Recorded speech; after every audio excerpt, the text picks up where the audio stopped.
Welcome back to Arise 360. He's one of the most recognized emerging gospel stars out, and he's worked with everyone from Marvin Sapp and Tasha Cobb to William McDowell and Tasha Page Lockhart, one of my favorites. That is right. And now he's promoting his fifth album, The Answer, out May 18th. Stellar Award winner and Grammy-nominated singer-songwriter Bishop Jason Nelson, welcome to the show. Thank you for having me. I'm glad to be here. All right. You are amazing. Yeah, Can we let's just start there? Grammy nominations, winning awards left, right, and center. Your career is a testimony. What has the journey been like for you? It has been daunting in some respects, but a lot of fun on the other side of it. It's a lot of work to do gospel and maintain and family and church and career, but God has been very gracious to me in that regard, and given me the ability to do all of this and not really miss a beat. It's not easy, but God has been really kind. Well, you don't miss a beat. That's what's probably one of the reasons all the stars like working with you. We mentioned some of the names. We dropped them a little bit earlier. What has it been like to work with some of them, and do you have a favorite? Don't do that. What's it been like to work with some of them? We'll start there. Let's do part A. Let's do part B alone. If I do part B, I might really get in trouble. Okay, we don't want you to do that. But no, it is. It's really interesting to be able to work with people who you have admired and spent a lot of time with, and really a lot of those voices, like Marvin Sapp and Fred Hammond. He wasn't in the intro, but Fred Hammond. Go ahead and throw that one in there.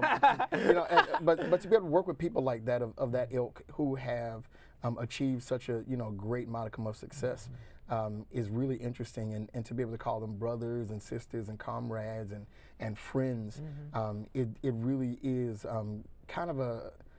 I don't know. I feel like sometimes it's surreal, when you're connected to people who are on that kind of upper echelon, and there's a brotherhood and a camaraderie that's there that really is interesting. But being able to connect with them and to write music with them and to sing with them, to share the stage with them is always a great thing. That's amazing. Now, I want to know how this collaborative aspect of the gospel industry works. So, what happens when you're collaborating on a song? Do they just say, "Write me a song about God," or do you just, how does it work? Well, I think it's a little bit. Sometimes there is a literal collaboration where it's like, "Hey, I got this idea. What do you hear with regard to this?" Or I have this music. Do you have any lyrics that you might fit within this particular narrative? But then other times, some things happen very organically. We just happen to be in the same space, or maybe on the same show or something like that. And they say, somebody starts singing because inevitably somebody is going to sing when you have a whole bunch of singers together. But those collaborations, and sometimes the label plans them out. Right. It just depends. There are a whole lot of different ways that the connections happen.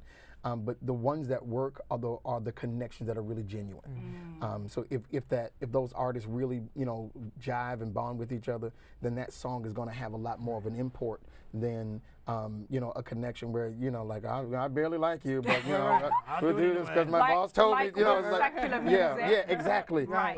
But and in all honesty, I say that in jest because in all honesty, there is really a huge brotherhood and sisterhood in the gospel community that makes working with each other very, very easy. Well, how about this?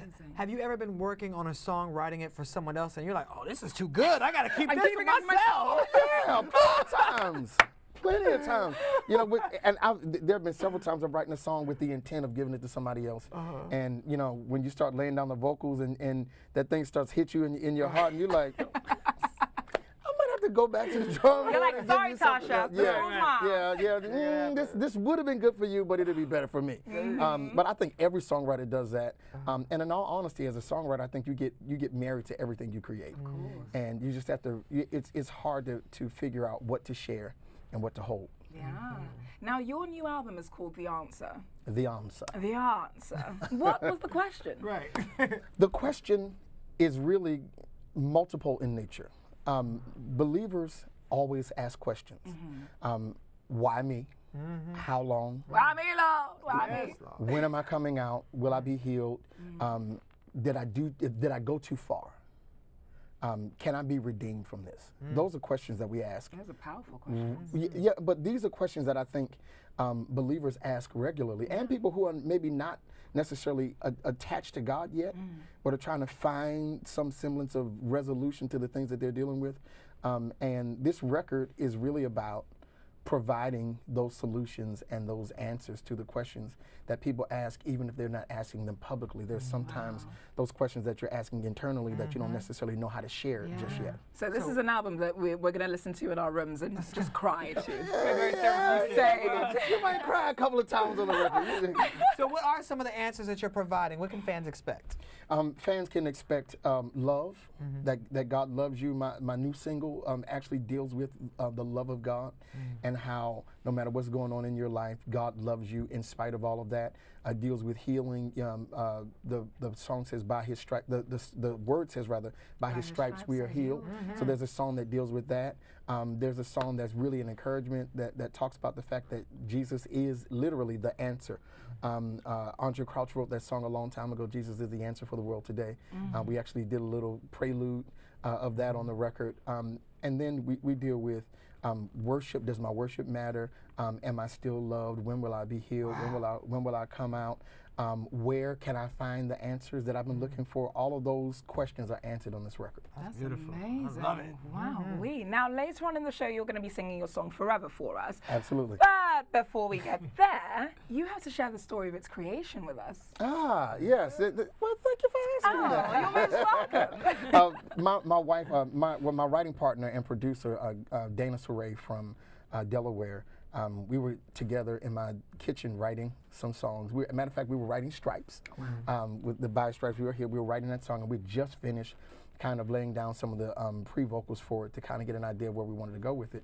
My wife walks in, and Dana's wife, and I don't know where they were, I think they were shopping or something, you know what wives do. Right. And she walks in, and she said, what are y'all doing? And you know, we're writing a song. She said, well, what about this? And she starts singing, forever is a long time. That's how long I'll love you. That's how long I'll love you. And Dana and I looked at each other like, like that's a song. And so it was instinctive. We knew automatically that was going to be a significant song. And then it was just about, you know, figuring out the language. We know this is God talking to us because, you know, we are fickle. Humans, in general, we're fickle in our regular relationships. We're absolutely fickle when it comes to our spiritual walk. And so we knew that this was a song that God was talking to us. And then it was just about figuring out that language, what exactly is God saying to us. And probably about 6 or 7 minutes, this song was written. So wait, did your wife get co-writing credit then? She actually has co-writing credits on this song. Wait. Rewind. You wrote a whole song in 7 minutes. Yeah, something like that. Oh, wow. That's impressive. Now we know why you're nominated for Grammys. But it's once you know what is being said, and I think the hard part is figuring out the language and from what direction it's coming. Right. So like when we're talking to God, we have to filter out a whole bunch of stuff. Right. You know, well, you know, God, I love you, but you know, forget about the fact that I messed up last week or yesterday. No, we have to filter all of that out. With God, it's all pure love. And his love, he is love. So everything he is embodies that. So to figure out that language was very, very simple. And you've been listening to this language your whole life. Your father's also a bishop by the same name, the senior. So at what point did you know in your life you were going to follow in your dad's footsteps? Like right before it happened. So it's not like when you were 2. Like oh no! Like when I was 17, I'll never forget this. I just graduated from high school, and my father said, "Son, what do you want to do with your life?"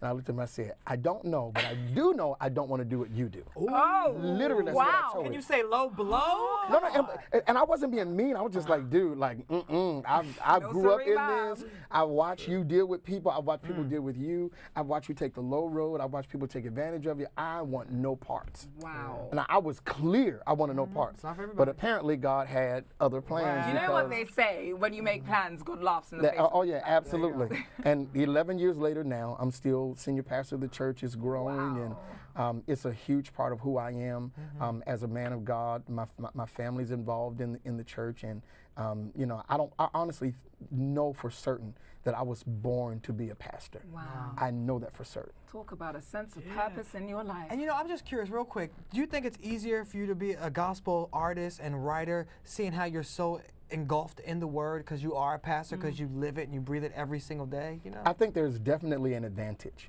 with regard to being able to write and articulate the word because I study it all the time. So some people have to kind of reach and, let me Google, see, for me, I have this like lexicon of scriptures that I just, digest on a regular basis so that those lyrics kind of pour out of me because I'm always feeding myself the word because I have to preach, 3 times a week, I'm preaching. So that definitely gives me an advantage as a songwriter. It's sort of a cheat code. I know, right? That's amazing. It's the greatest cheat code I've ever heard of. That's fantastic. Your life, as I mentioned at the very beginning of this interview, your career has been a testimony. Your life is an inspiration. Thank you so much. Thank you. Now we're going to take a quick break, but when we return, the Bishop is going to be blessing us with his song. Amen. Stay tuned. Looking forward. Welcome back to Arise Entertainment 360. All right, the moment you all have been waiting for. Here to sing us to the end of the show with his new single Forever off his new album, The Answer, out May 18th, is Bishop Jason Nelson. The stage is yours, Bishop. Thank you.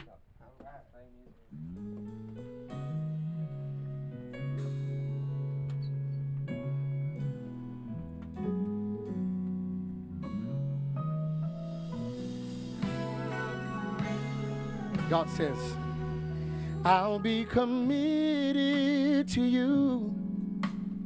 I'll never leave you. Nothing in this world could make me walk away. No matter what life may bring, I'll be by your side. No matter what you face, you won't be lonely. Because forever is a long time. That's how long I'll love you. That's how long I'll love you. Forever. Forever is a long time. That's how long I'll love you. That's how long I'll love you. Forever. And no matter what life may bring, I'll be by your side. No matter what you face, you won't be lonely. And this is my promise to you. My love is everlasting.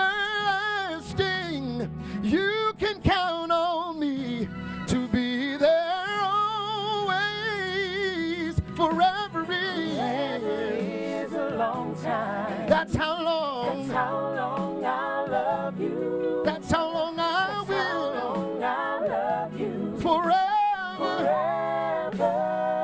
God says forever is a long time. That's how long my love goes. I'll love you. That's how long. That's how long I'll love you. Forever. Forever.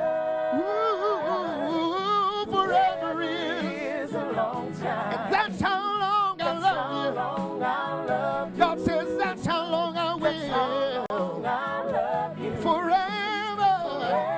Forever. So God says I will. I'll love you. No matter what life may bring, I'll love you. I'm gonna always be by your I'll side. love you. Forever. Forever.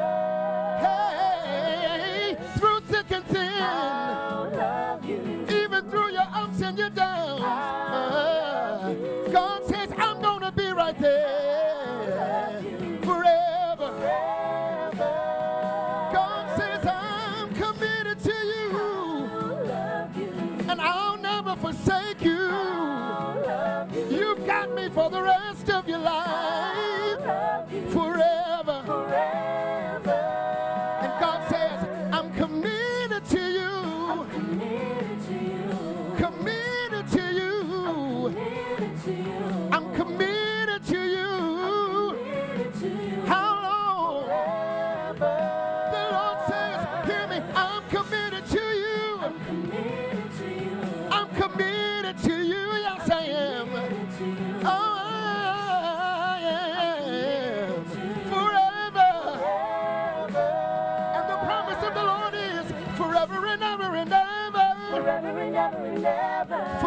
and ever and ever. Forever and ever. Forever and ever and ever. Forever and ever and ever. Somebody needs to know the Lord says I'll be with you forever and ever and ever. Forever and ever and ever. Forever and ever and ever. Forever and ever and ever. I'm gonna be with you forever and ever. Forever and ever. Forever. Forever is a long time. That's how long I love you. That's how long I love you. Forever. Help me say forever. Forever is a long time. And that's how